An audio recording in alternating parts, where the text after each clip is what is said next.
Isabelle est parmi nous. Enfin, je sais pas, est-ce qu'on l'appelle encore Isabelle ou c'est Zaz? Le personnage médiatique, c'est Zaz. Ouais. Après, dans ma vie de tous les jours, ma mère m'appelle pas Zaz, non. Elle t'appelle Isabelle. Oui. Bonjour Isabelle. Salut.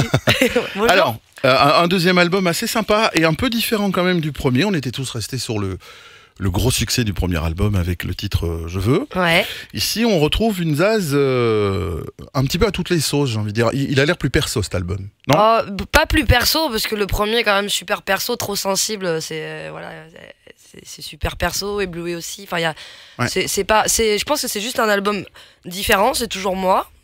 Voilà, je pense que le troisième album sera encore différent, mais ça sera toujours du Zaz. Peut-être du rap, j'ai entendu. Je peux faire du rap, je peux faire de la musique électro, j'ai envie de m'amuser, quoi. Donc c'est selon les envies, selon les rencontres aussi. Parce que tu disais que si tu devais faire du rap, tu devrais inviter Kenny Arcana, c'est ça?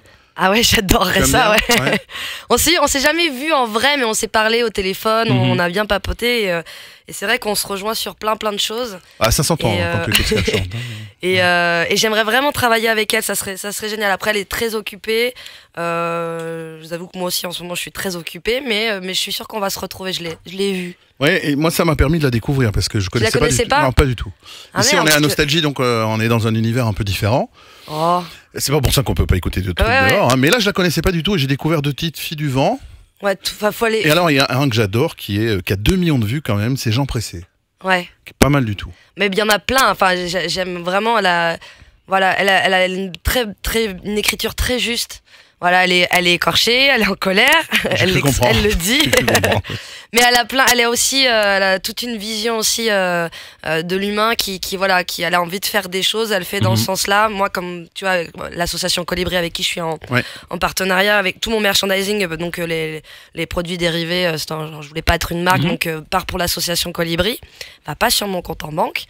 Et là, j'ai fait une BD aussi il y a pas longtemps où justement on raconte la légende du colibri qui sort chez Actes Sud et on a reversé tous nos droits. On a fait 2 chansons, on a reversé tous nos droits pour l'association aussi. Alors en 2 mots, puisque j'allais en parler plus tard, mais puisque tu abordes le sujet, Colibri c'est quoi? C'est une asso qui promeut un autre système de société, c'est-à-dire qu'il propose plein d'alternatives et des choses concrètes, c'est-à-dire c'est pas une utopie, c'est des choses concrètes que tu peux faire, que ça soit dans l'éducation, l'économie, l'agriculture, la bêta, et c'est la société dont je rêve, quoi, parce que c'est comme ça qu'on est bien, en vivant ensemble, en fédérant, en étant respectueux de l'humain, de la terre. Il y a et c'est hyper créatif et c'est hyper joyeux, c'est ça qui c'est hyper créatif. Quel est ton pour entrer un peu plus dans le perso sans y aller de trop, quel est ton parcours perso? Est-ce que dans quel milieu tu vivais?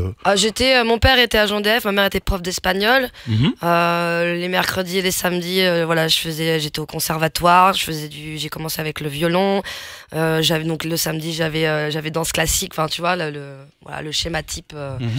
Et puis tu étais nanti pour toi par rapport à ta famille? Vous étiez à quelle classe tu situes ta famille? Classe moyenne. Classe moyenne, ouais, d'accord. Ouais, vraiment classe moyenne. Après j'avais des vacances, on partait au ski, donc j'étais. Ouais, t'as pas manqué de quelque chose? Non. Et en même temps, t'étais pas dans la haute société? Non. D'accord. Et puis j'ai eu des parents qui m'ont appris des valeurs importantes et voilà. Et mais toute petite déjà j'étais assez casse-cou et assez rentre dedans. Et puis je me suis rendu très vite compte que la vision que j'avais de la vie ne m'était pas renvoyée par l'extérieur. Et à l'adolescence, donc j'ai commencé à péter. Parce qu'en fait j'étais très gentille, sauf qu'en étant très gentille. Pourquoi tu parles au passé? Parce qu'il y a eu un avant et un après. D'accord. Voilà. Maintenant, je suis redevenue ce que j'étais, mais il y a un moment où j'ai pété un câble, ouais.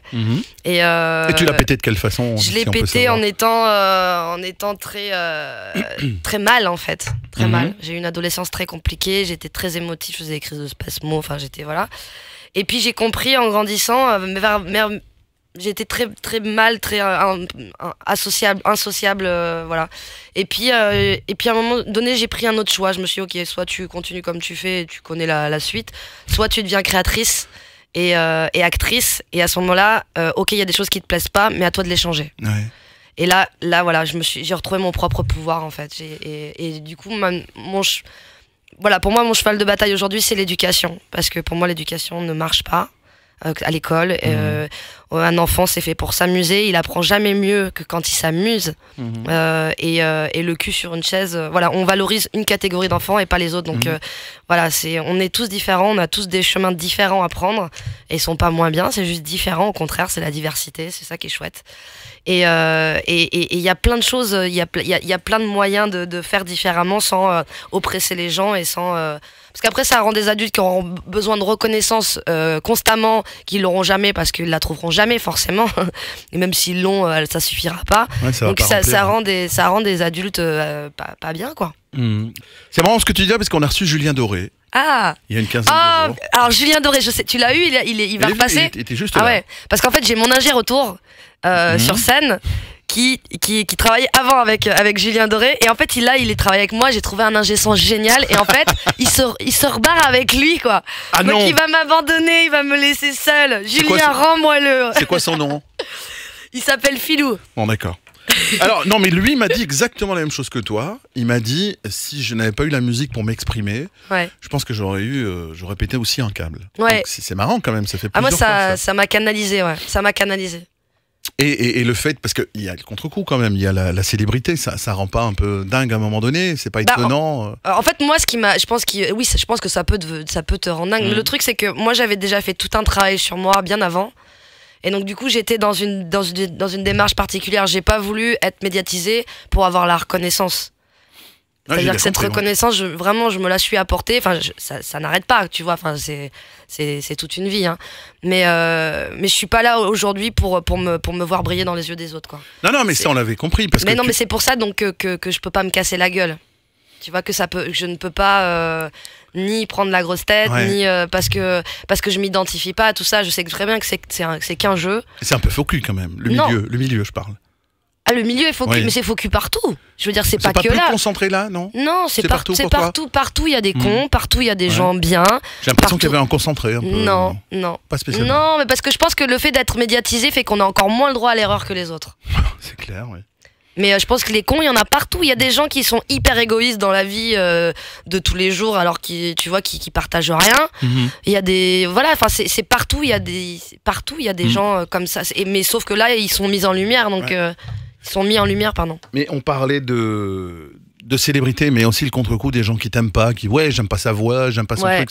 Est-ce que ça, on est bien d'accord, mais est-ce que ça t'a perturbé? Ça m'a perturbé, oui. Ouais, parce que j'avais des critiques, alors que moi je suis quelqu'un vraiment de bien intentionné. Enfin, je suis comme ça quoi. C'est vrai. J'ai l'impression que en fait dans ce moment-là t'as pas le droit de le dire, t'as pas le droit de l'être et limite c'est de la démago quoi. C'est voilà. Donc aujourd'hui je m'accepte vraiment comme je suis. Tu me crois pas, tu me crois pas, tu continues ton chemin et puis voilà. Puis de toute façon les gens, ils regardent la vie à travers leur regard et ça prouve bien que leur vision est parfois très très très triste.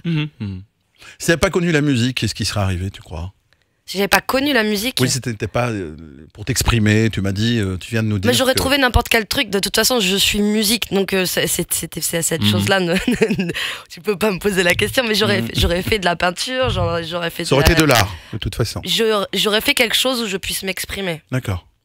Je serais curieux de voir les dessins qui seraient ressortis. J'en fais des dessins, ils sont sur l'album d'ailleurs. J'en ai fait sur. C'est toi qui as fait ça? Ouais. D'accord. Par rapport à l'explosion de Je veux, c'est vrai que c'est Raphaël qui est venu discrètement un jour voir ce que tu faisais. Et est-ce qu'on peut dire que c'est là que ça a commencé à avoir les premiers... Alors, je pense que ça a été un déclencheur, mais avec d'autres déclencheurs. Il y en a eu beaucoup, en fait. Il y a eu beaucoup de choses. C'est marrant parce que je voyais vraiment le truc venir, mais ça venait de plein d'endroits qui n'étaient pas du tout en connexion les uns avec les autres. Et il y a eu plein de choses. Il y a une dame qui s'appelle Martine Vallot. Je sais pas si elle travaille encore, mais elle travaillait dans le journal Le Monde. Et elle m'a vue dans la rue, elle m'a dit « Je veux faire un papier sur toi ». Et elle m'a fait un papier dans le... Alors que t'étais pas encore... Pas du tout. D'accord. Elle m'a fait un papier dans Le Monde, quoi. Il y a eu le concours Génération Réservoir. J'ai dit tiens, je sais plus qui a dit vas-y on va le faire. On avait 3 chansons j'avais déjà rencontré Kéredine pour faire l'album. J'avais juste 3 chansons et on fait le concours. J'avais jamais vraiment fait de concours de ma vie. Et là on s'est retrouvés en finale à l'Olympia on a gagné. Enfin il y a eu plein de concours comme ça, enfin de concours de circonstances. Donc comme t'as senti venir le truc et puis ça s'est précisé à un moment donné. Ouais. Mais j'ai toujours su que je serais connue. C'est sérieux? Ouais. Depuis toute petite? Je savais que j'avais des choses à faire et je savais que pour faire ces choses-là, il fallait que je sois connue d'un plus grand nombre. T'es quel signe astrologique? Taureau. D'accord. C'est pas grave. T'es quoi, toi? Scorpion. Ah, les bouffons, les scorpions. C'est juste l'opposé des taureaux. Mais non, mais parce que c'est ça. En fait, mes meilleurs potes sont scorpions et taureaux. Ça se complète bien. Ouais. Et du coup, c'est toujours la bagarre, quoi. Ouais, exact. On va essayer de terminer, il me reste 20 minutes. Et le sexe, c'est bon aussi. Ouais, tout à fait. Ouais. L'Ascension du Mont Blanc, j'ai vu le DVD sur ton album. Ouais. C'est quoi? Tu t'es réveillé, tu t'es dit je vais aller jouer, c'est Joachim Hellinger, un Allemand, qui est réalisateur, producteur de films documentaires, souvent de l'extrême. Et là il m'a dit voilà, j'aimerais bien te proposer de faire une expérience, de monter le Mont Blanc avec des caméramans qui te filment et tout ça, et de jouer, donc de prendre la contrebasse sur le dos, la guitare et de chanter là où je veux. La guitare, c'était Benoît, c'est ça? Benoît Simon et la contrebasse, et Mathieu Lucas. Contrebassiste et une contrebasse. Ouais. Et on était à une vingtaine de personnes avec des guides de haute montagne, des caméramans, des photographes. Et donc les guides ont monté la contrebasse sur le dos et c'était incroyable. Ouais, genre 20 kilos, un truc ainsi. Une contrebasse, je sais pas comment ça pèse. Parce qu'à un moment donné, on voit le. Mais c'est balèze, hein. Fred, il s'appelle. Le mec qui a c'est ça, oui. Et on voit qu'il explique le truc. Ouais, et moi j'étais encordé à un Suisse allemand qui s'appelle merde, je me rappelle plus. Enfin, un mec qui monte des trucs en 2 heures alors que les autres les montent en 15 heures. Et lui, il m'encordait à la montée. Je pense qu'il en avait tellement marre. Et quand il est redescendu, il a pris la contrebasse sur un côté droit, son sac sur le côté gauche, et il est parti en courant. Je te jure. C'est impressionnant. Ça doit être terrible et ça doit être dur aussi physiquement. Alors mentalement, physiquement, on s'est préparé pendant 6 mois. Moi, j'ai arrêté de boire et de fumer.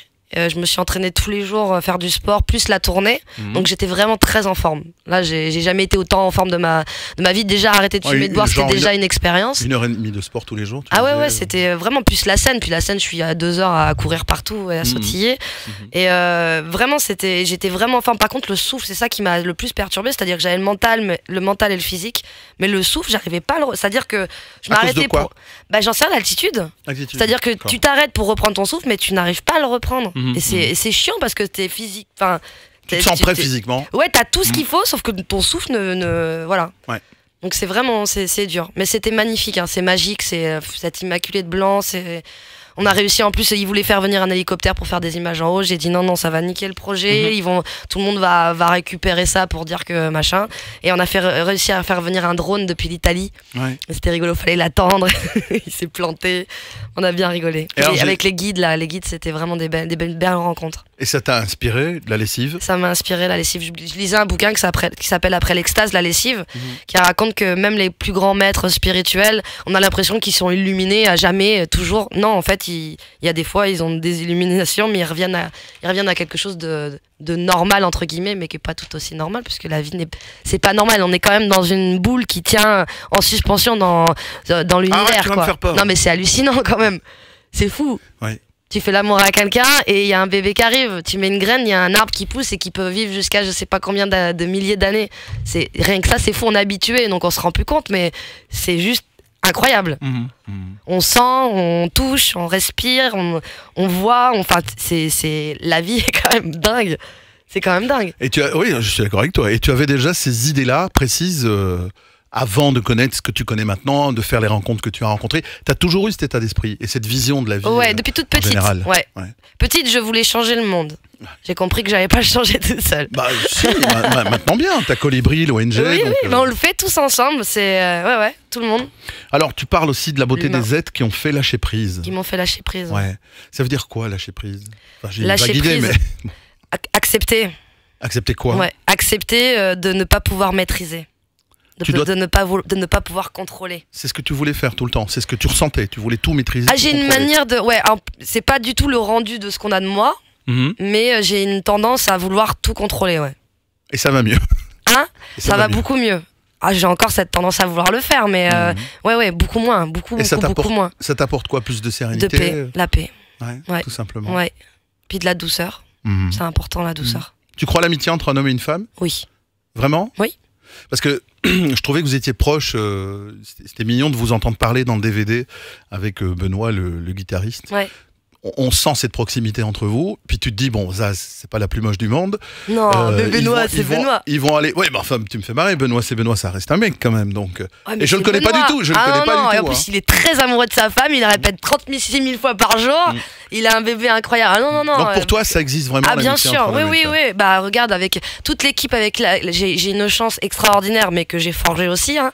Mais l'équipe de musiciens et techniciens, on est 16 sur la route, c'est des mecs qui sont au service de la musique, qui sont là pour porter le projet. J'ai une chance incroyable parce que vivre cette aventure avec des gens qui sont là avec leurs petits égos pour eux-mêmes et pour leur propre pouvoir, ça doit être un enfer. Et là, c'est pas du tout le cas, et on vit des trucs incroyables parce que ça cartonne à l'étranger. Et on vit vraiment on vit vraiment un truc incroyable. J'ai Ilan Abou, c'est mon ami, JP, enfin tous ces mecs sont mes amis, je suis la seule femme dedans. Enfin il y a Laurence qui vient d'arriver il y a pas longtemps à la régie, en plus de Yaya, mais j'ai une équipe. Il y en a qui s'est barré chez l'autre aussi. Non mais mais en fait parce qu'en fait il était avant chez Julien Doré et là il tournait plus, donc il est venu chez nous. Mais du coup, moi j'ai trouvé quelqu'un d'incroyable, un humain incroyable, et j'ai fait une pétition là, les 3 derniers concerts, on a mis des noms et tout ça, mais ça a pas suffi. Voilà. Et le fait que tu aies du succès maintenant, c'est une question que je pose chaque fois. Alors le succès, c'est faire ce qu'on aime.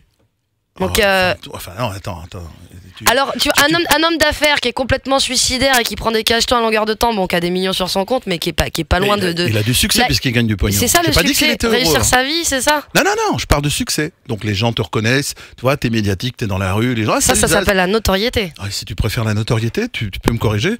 Le fait d'avoir cette notoriété, est-ce que ça te permet encore facilement de discerner qui est en face de toi? Ah oui. Ah bah moi j'ai un instinct de loup, hein. D'accord. Ah non, t'inquiète, je sais qui est là.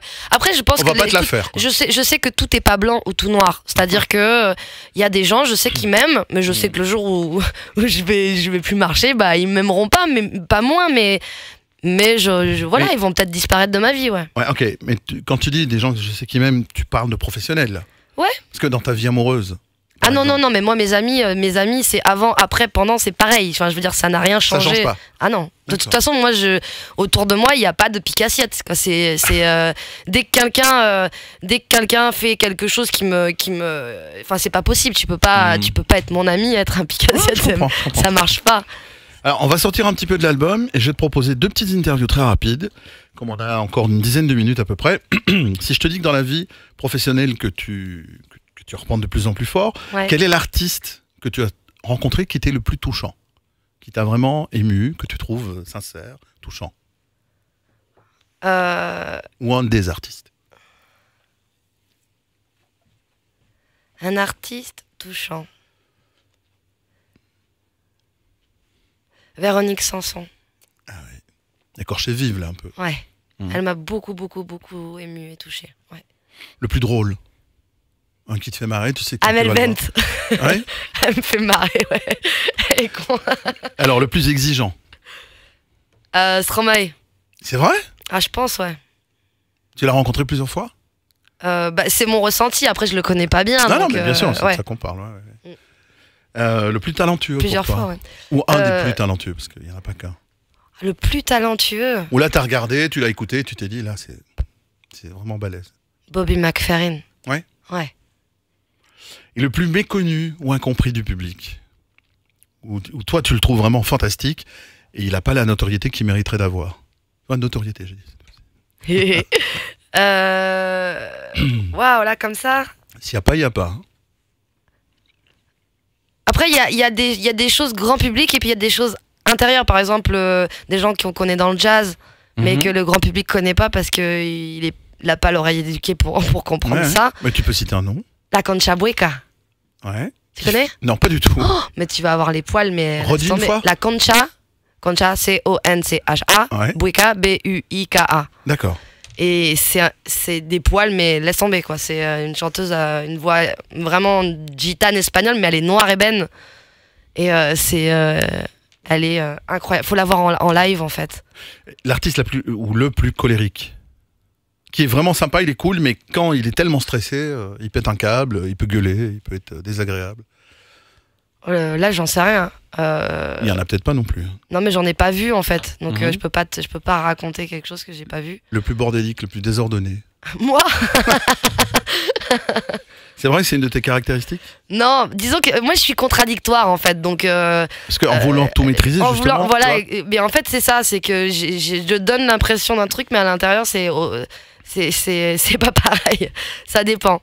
Mais je m'arrange avec le temps, donc le plus bordélique. Là, comme ça, je vois pas non plus. Alors maintenant, on va se pencher sur l'interview autoportrait. Si tu dois donner... Le bruit que vous venez d'entendre, c'est ça ce qui boit. Hein. Mon café avec de la mousse. Exactement. 3 qualificatifs pour te décrire. Les gens qui te connaissent pas, par exemple. Têtu. Spontané.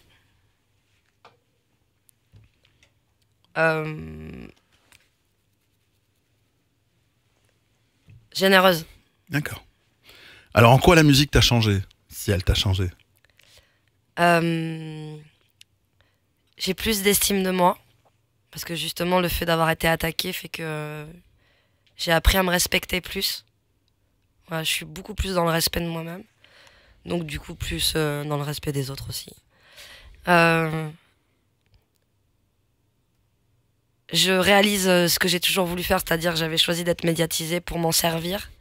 Et je suis en train de le faire, je suis en train de le mettre en place et ça me rend très fière parce que j'apporte ma petite... tu connais la légende du colibri? Je t'ai apporté. Non, dis-moi. Voilà, il y a une nouvelle édition qui va sortir et j'ai fait un conte pour enfants. On a fait la narration chez Actes Sud avec la préface de Pierre Rabhi, qui est un mec très inspirant. Et donc c'est un conte pour enfants. On a fait 2 chansons qui seront reversées à l'association pour créer des projets. Et donc on va refaire les chansons. On les a refait derrière les notes, je te l'offre. Cool. Merci. Yeah. Et c'est la première fois que je fais ça. Et voilà, je suis en train de me servir de ma notoriété, de mon succès si tu veux. Joli. pour le partager. Elle a de la mémoire en plus. Pour le partager. Voilà, je pense que quand on a du pouvoir, il a de la valeur parce que tu le partages. Ton plus grand vice? La gourmandise.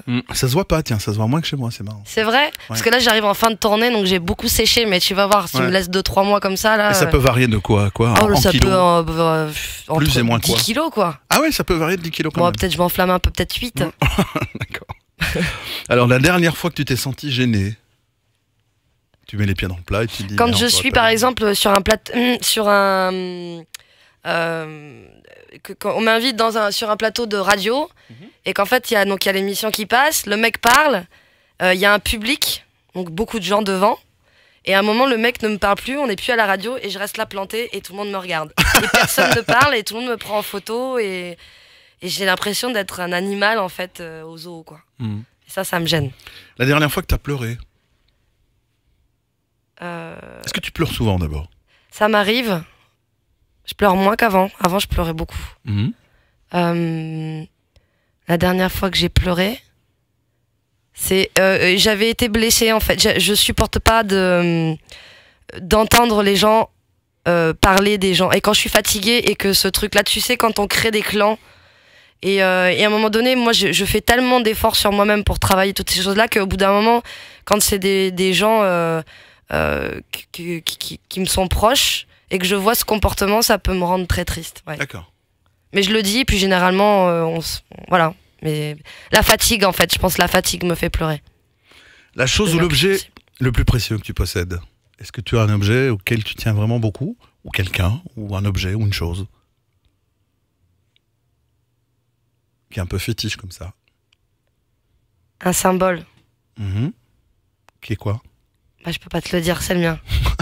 D'accord. Un bouquin que tu as lu, dont tu as envie de parler, mis à part la légende du colibri que tu viens de me donner? Tous les bouquins de Pierre Rabhi, philosophe, écrivain, paysan. C'est un monsieur qui a développé l'agroécologie, qui sait comment on cultive la terre sans la tuer. Et en plus, il fait des choses en quantité et en qualité. Donc ça marche vraiment bien.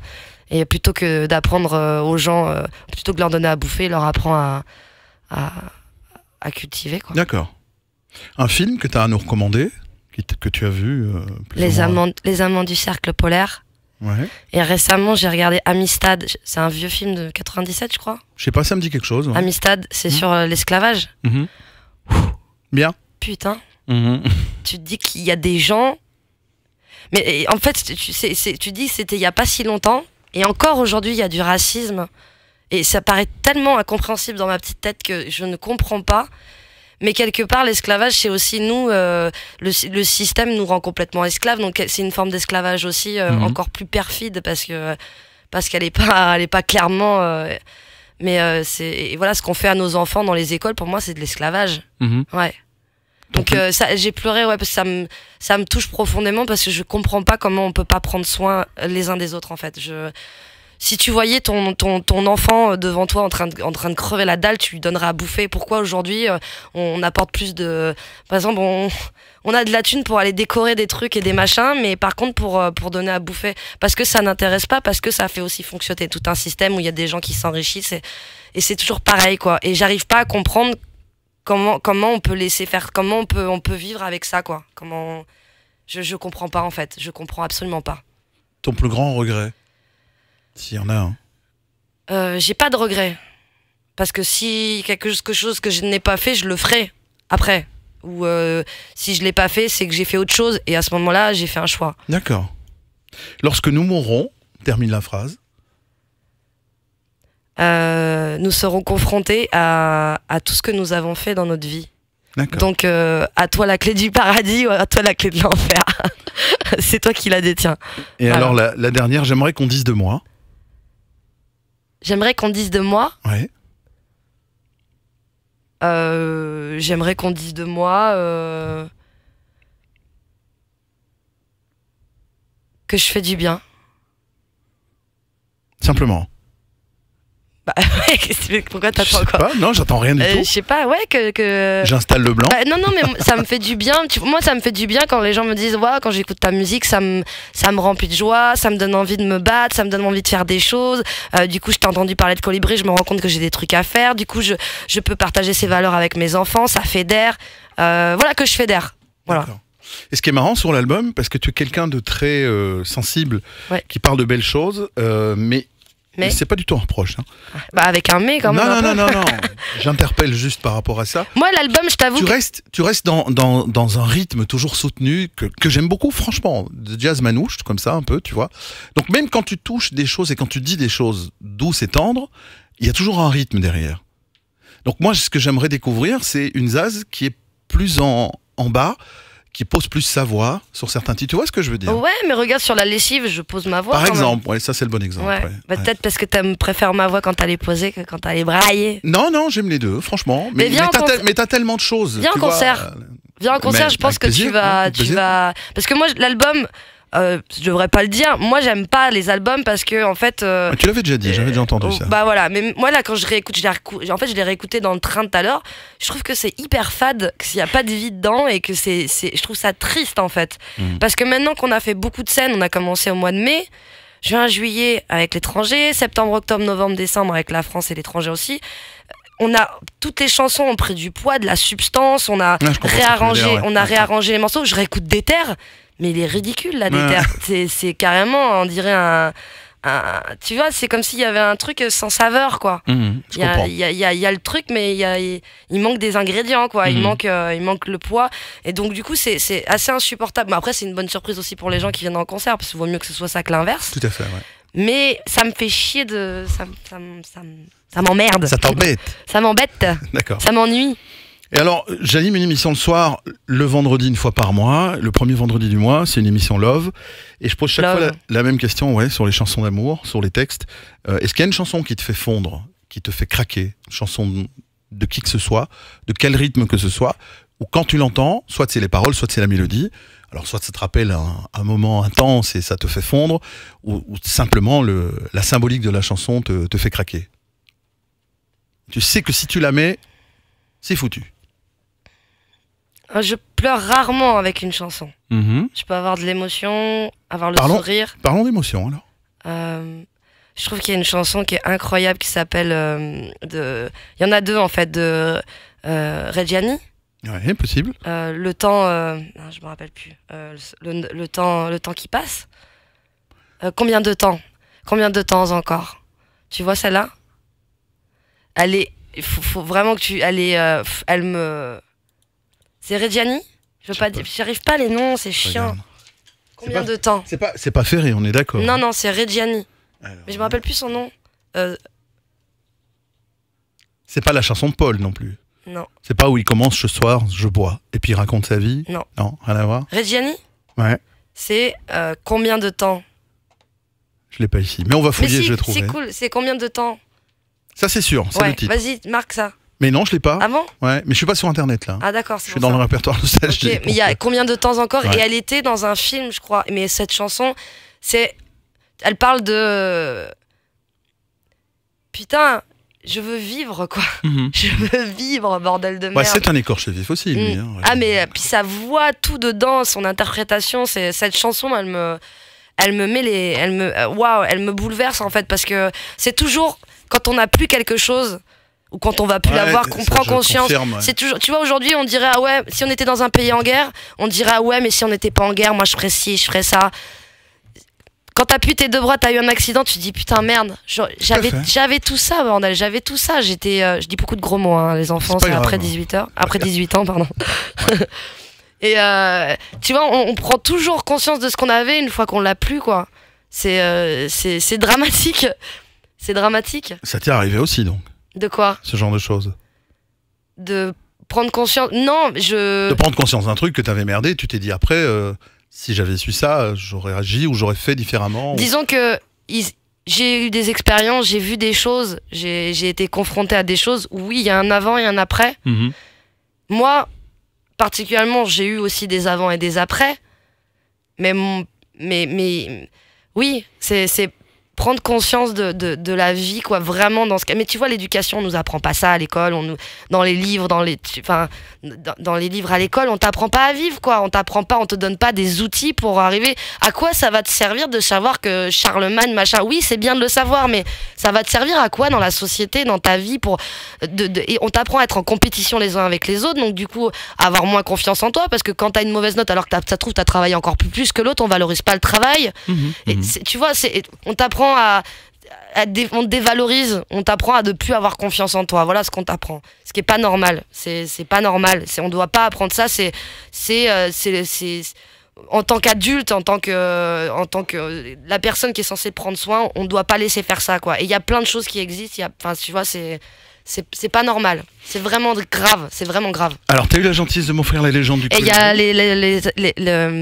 Dis-moi. De Brel, les amants. Ah oui, la chanson des vieux amants. La chanson des vieux amants que je trouve extraordinaire. Elle te fait aussi plein d'émotions. Oui, parce que le couple, c'est tellement beaucoup de choses. C'est pas que. Tu y crois sur la longueur au couple? Au couple? Oui. Bah, je pense que ce qui crée la longueur, c'est justement les épreuves. Et les surmonter ensemble. Exactement. C'est je pense que l'amour, c'est là qui prend son sens. Ok. On va méditer là-dessus pour terminer. Vu qu'on consomme un peu tout, on lâche tout. Tu m'as fait un joli cadeau, moi je t'en fais un autre. Ça vient de chez Michel Lafon. C'est un Aung San Suu Kyi, un portrait en mots et en images. Ça vient juste de sortir chez Michel Lafon. C'est vraiment bien foutu. Tu vas voir tout le bien que cette femme a fait avec les photos. C'est pour toi. Je rappelle que Zaz était avec nous pour Recto Verso. Et puis évidemment, Zaz, c'était un plaisir de t'avoir reçu. Merci à toi. Merci, je suis très touchée. Merci beaucoup. C'est un plaisir. Nostalgie.